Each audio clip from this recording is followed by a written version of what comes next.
Hello bachcho, let's see the question is. Here the question is, a wire of cross section area A at temperature T is held taut with a negligible tension between two rigid support. If the wire is cooled to a temperature T minus delta T, what tension is developed in the wire? ठीक है, what tension developed in the coefficient of linear expansion is alpha and the Young modulus of the wire is Y. Now here the option is Ya alpha delta T, option B is Y alpha delta T upon A, option C is A alpha delta T upon Y and the option D is Ya alpha delta T. Okay, तो देखो हमें question में क्या बोल रहा है। देखो question में हमें ये बोल रहा है कि देखो ये एक टू रिजिड सपोर्ट है, अब इसके बीच में एक वायर है, अब उसको टाइट रखा गया, एकदम टाइट। अब इस पे टाइट रखा गया, अभी इसके कारण इस पे जो टेंशन है वो नेग्लिजिबल है। नाउ अब उसमें जिस देखो इसका एरिया कितना है, ए है, एरिया इसका ए है और इसका लेंथ हम मान लेते हैं एल है। तो देखो अब लेंथ हम एल मान लेते हैं और इसका यंग मॉड्यूलस वाई है, linear coefficient of linear expansion alpha है।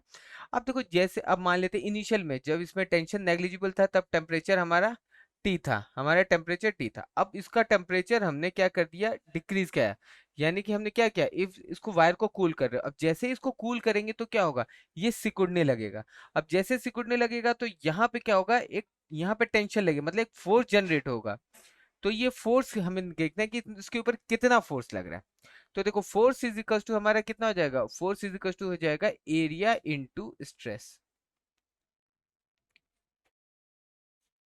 अब स्ट्रेस हो जाएगा, तो देखो फर्स्ट ऑफ ऑल हम क्या बोलेंगे,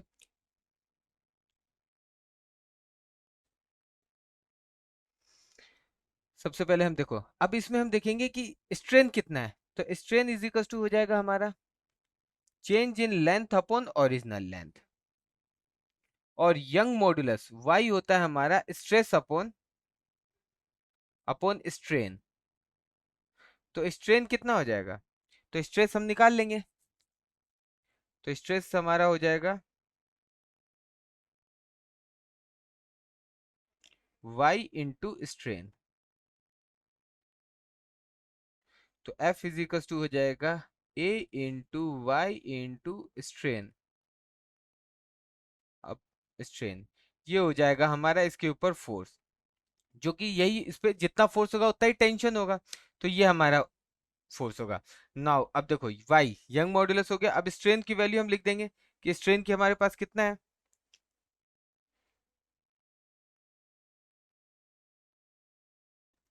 तो देखो F is equal to A into Y into strain. अब स्ट्रेन कितना है, change in length upon original length. ठीक है, तो F इज इक्वल टू हम इसको आगे लिख सकते हैं A into Y into Young modulus into delta L. अब देखो डेल्टा एल क्या, चेंज इन लेंथ है, इसको हम लिख सकते हैं L alpha delta T upon L. तो एल से एल खत्म हो जाएगा, तो जो हमारा फोर्स आएगा वो कितना आएगा, F इज इक्वल टू आ जाएगा A into Young modulus into alpha delta T, ये इनटू है। ठीक है, हमारे ये आ जाएगा। Now let's check the option is, the option A is Y A alpha delta T, that is the correct answer. Option B is Y alpha delta T upon A, ये भी गलत है हमारा। Option C is A alpha delta T, ये भी गलत है। And the option D is Y A upon alpha delta, ये भी गलत। Now the correct answer is Y A alpha delta T, इतना टेंशन उसके ऊपर होगा, वायर पे डेवलप होगा। Okay, best of luck.